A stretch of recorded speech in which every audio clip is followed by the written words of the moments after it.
Advertencia, advertencia, esta es una alerta de spoiler, alerta de spoiler.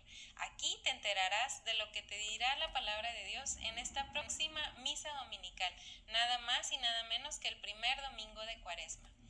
En la primera lectura tomada del libro del Deuteronomio, el pasaje forma parte de la legislación sobre los diezmos y las primicias. ¿Qué significa esto?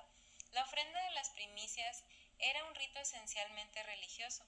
El hombre religioso tomó conciencia de que la naturaleza en cuyo seno vivía estaba regida por leyes más o menos misteriosas y normalmente ve a Dios, el mayor que todo, del lado de la naturaleza y de las leyes que la animaban.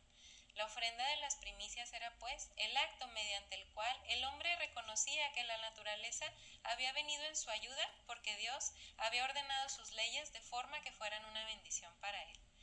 En cambio, el hombre moderno no vive esta vinculación a la naturaleza como una relación con algo más grande que él, sino al contrario, como una relación de la que él es el elemento más importante, llevándola al borde y al extremo del egoísmo total, con la creación. Y actualmente nuestra iglesia le pide al hombre moderno que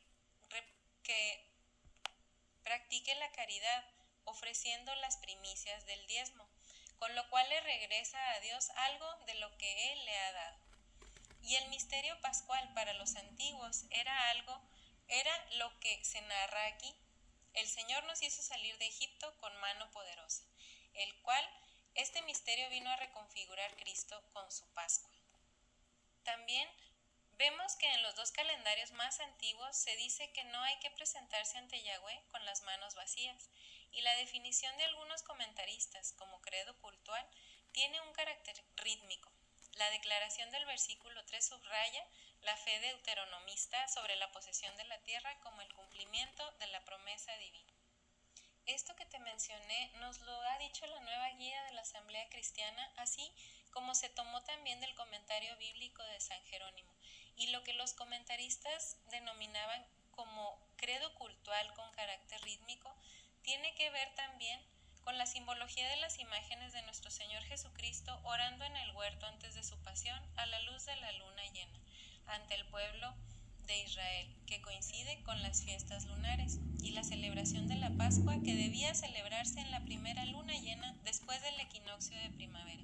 A estos ritmos naturales se adaptó este credo cultual. Para los judíos, el día empezaba al meterse el sol, principalmente el sábado. Por eso era importante para ellos que Jesús no permaneciera en la cruz antes de que comenzara el sábado, es decir, al meterse el sol. Y en el Evangelio, al respecto del pasaje que leeremos este domingo, la nueva guía de la Asamblea Cristiana nos dirá cómo San Lucas presenta las tentaciones en un orden que recuerda las tentaciones del primer Adán, a diferencia de como lo hace Mateo, cuyo orden recuerda las tentaciones de Israel, siguiendo el orden del libro de Éxodo, capítulo 16, versículos 17 y 32. Recordemos por qué Lucas lo hace así. Pues Lucas escribe para pagano-cristianos, para quienes los nexos con el pueblo antiguo del desierto son poco determinantes. Adán tenía el poder de dominar la tierra, pero prefirió recibirlo de Satanás antes que de Dios. Cristo, merced a su victoria sobre la tentación, restablece la situación degradada por este primer hombre. Por eso aparece menos como un nuevo Moisés que como ejemplo de una nueva humanidad. En la tercera tentación, Jesús se niega a pedir a Dios que le libre de la muerte, buscando con ello ostentación y admiración. Jesús trata de vivir su vida dentro de una fidelidad total a la condición humana. Ante los ojos de Lucas, Jesús se distingue ante todo por su negativa a recurrir a medios sobrenaturales y a poderes celestiales para sustraerse de su destino. Y el comentario bíblico de San Jerónimo nos dirá del Evangelio de Lucas que la escena de las tentaciones pondrá en claro que Jesús es también plenamente humano. Como hombre comprende su tarea en la absoluta obediencia al Padre. Al marchar al desierto, comarca desolada habitada por demonios y fieras salvajes, Jesús subyuga a los espíritus hostiles y vive como un nuevo Adán, en perfecta armonía con las fieras. El Espíritu acompañó a Jesús durante 40 días en el desierto y solo después de este periodo de comunión con el Padre en la oración, emprenderá su combate con el mal. Es decir, antecede la preparación a un evento extraordinario. Luego veremos cómo Jesús responde a la primera tentación, con Deuteronomio 8, versículo 3. No solo de pan vive el hombre, sino de todo lo que sale de la boca del Señor.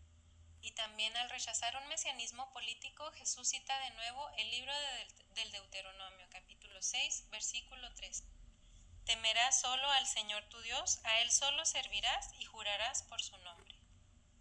Y del comentario al Evangelio según San Lucas nos dirá que Jesús rechazó las tentaciones de un mesianismo distinto del que le había sido fijado por voluntad de su Padre.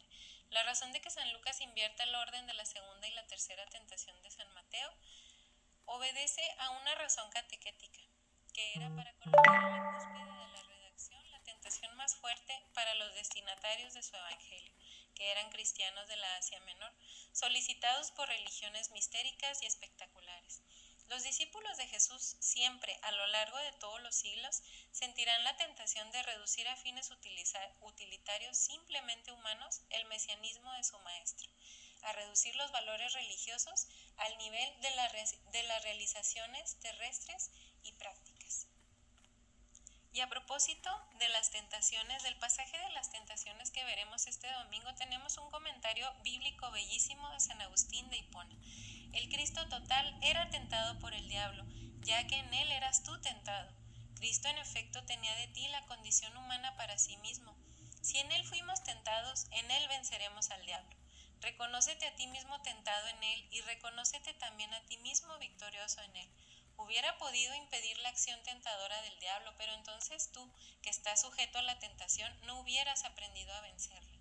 Nuestra vida, mientras dura esta peregrinación, no puede verse libre de tentaciones, pues nuestro progreso se realiza por medio de ellas. Luego, en la segunda lectura, la nueva guía de la Asamblea Cristiana nos dirá cómo se requiere, por tanto, la doble acción del corazón y de los labios. La primera para ofrecerse a la iniciativa de Dios que resucita a los muertos.